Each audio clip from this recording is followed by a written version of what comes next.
پر کابل د پاکستان د هوایي ګزارونو له امله د اوښتو تلفاتو وروستي معلومات خپاره شوي.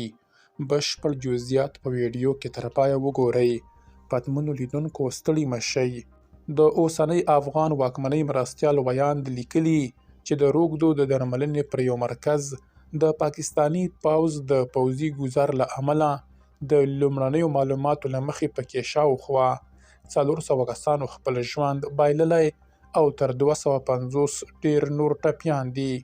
نوموړي پر ایکس پاڼه مخکې لیکلي چې د روغتون ډیری برخې ویجاړې شوي او ښایي د ځاني تلفاتو شمیر تر دې هم لوړ شي.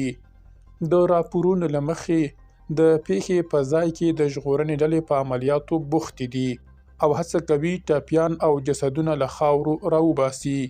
پاکستاني جیټ الوتکو ماسخوتن مهال په کابل کې د روږدو پر یو پالنځي هوایي ګزار وکړ او ولسي وګړي یې نښه وګرځول.